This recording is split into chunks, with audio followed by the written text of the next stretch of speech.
Hi friends, இன்றைக்கி நம்ம Baakiyalakshmi சீரியலோட promo தான் பார்க்க போகிறோம். நேற்று வந்து அவங்க ஃப்ரெண்டு கோபியோட ஃப்ரெண்டு வந்து பார்த்துட்டு எல்லாமே என்னடா இப்படி 2 பொண்டாட்டியோட வாழ்ந்துட்டு இருக்க, எதுவும் பிரச்சனையா அப்படி இப்படின்னு டீட்டெயில்ஸ் எல்லாம் கேட்டுட்டு போகிறாப்புல. இதை கேட்டுக்கிட்டு ஒட்டு கேட்டுகிட்டே இருக்கிற நம்ம ராதிகா வந்து ரூமில் கூட்டிகிட்டு போய் பயங்கரமாக பிரச்சனை பண்ணுறாங்க அப்படின்னு சொல்லிட்டு பார்த்துட்டு இருந்தோம்.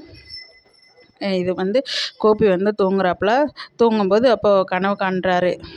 நம்ம பாக்கியாவோடையும் நம்ம ராதிகாவோடையும் சேர்ந்து குடும்பம் நடத்தி வாழ்கிற மாதிரியும், நம்ம ராதிகா வந்து மறுபடியும் கன்சீவ் ஆகி ஒரு ஆம்பளை பையன் பிறந்து அதை வந்து பாக்கியா வந்து ரொம்ப சந்தோஷமாக எடுத்து வளர்க்குற மாதிரியும் பயங்கரமாக கனவு காண்டுட்டு ரொம்ப சந்தோஷமாக எக்ஸைட்டிங் ஆகி அப்படி கனவுலேயே அப்படி உளர்றாரு.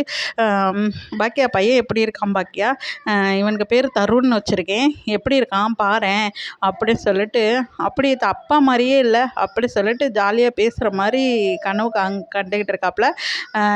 ஆனால் இதை வந்து கனவுல உளர்றாப்புல, இங்கே நேரம் உளர்றாப்புல, பாக்கியா எப்படி இருக்கான் பாரு பாக்கியா, நல்லா இருக்கானா பையன் அப்படி இப்படின்னு சொல்லிட்டு பயங்கரமாக பேசிகிட்டு இருக்காப்புல. இதை கேட்டுட்டு ராதிகா ரொம்பவே டென்ஷன் ஆயிடுறாங்க.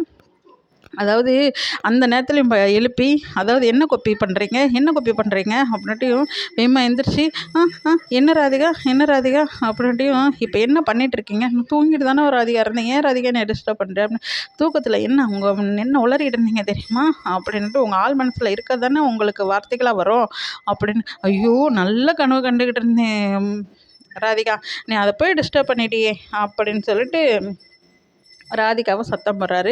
நிம்மதியாக தூங்க கூட விட மாட்டியா அப்படின்ட்டு, நிம்மதியாக தூங்க வைங்க கோபி, ஏன் 2 பொண்டாட்டியோட சந்தோஷமாக வாழணும்னு நினச்சிங்கனாவே நீங்கள் நிம்மதியாக தான் தூங்க வைங்க, ஏன் தூங்க மாட்டீங்க, மல்லு கட்டிக்கிட்டு கிடக்கிறது நாங்கள் தானே, எல்லாம் சுயமரியாதையை இழக்கிறது நாங்கள் தானே, உங்களுக்கு பொம்பளைங்கன்னா அவ்வளோ கிள்ளுக்கிறியே போயிட்டோமா,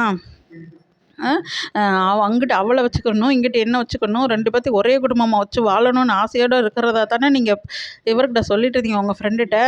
இப்போ பார்த்தா அப்படியே கனவுல கூட அப்படியே பாக்கியான்னு அப்படியே உருகுறீங்க. என்ன விஷயம், என்ன நடக்குது இங்கே, நீங்கள் இங்கேருந்து கிளம்புறக்கான வழியை பாருங்கள். உங்கள் அம்மா என்னடா எப்போ பாரு உங்களை ராதிகா கூட சேர்த்து பாக்கியா கூட சேர்த்து வைக்கிறதையே குறியாக இருக்கிறாங்க.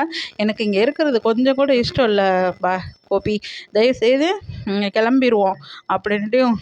ராதிகா கொஞ்ச நாளைக்கு கொஞ்சம் உடம்பு சரியில்லைல்ல, கொஞ்ச நாளைக்கு மட்டும் இருப்போம் ராதிகா, எனக்கு சும்மா கனவுல ஏதோ உளறியிருப்பேன் ராதிகா, இதெல்லாம் பெருசு பண்ணுவியா, கனவுல வர்றதெல்லாம் எப்படி ராதிகா பெருசு பண்ணி சண்டை போடுற, என்ன ராதிகா அப்படி சொல்லிட்டு கேட்குறான். அதுக்கு அவன் சொல்கிறேன், ஆள் மனசில் இருக்கிறதாங்க கனவாக வரும்னு நான் கேள்விப்பட்டிருக்கேன். அப்போது ஆள் மனசில் உங்களுக்கு இருக்குது, பாக்கியாவோட சேர்ந்து வாழணும்னு ஆசை இருக்குது, அதனால தானே நீங்கள் எப்படி கனவு கண்டுட்ருக்குறீங்க, கனவுல கூட பாக்கியான்றீங்க அப்படின்னு சொல்லாமே, அப்படியெல்லாம் ஒன்றும் இல்லைடா, நீ மனசில் மட்டும் இல்லை எல்லாத்துலேயும் நீ தான் இருக்கிற, நான் கனவுல ஒன்று தான் கண்டுட்டு இருந்தேன், ஆனால் வாய்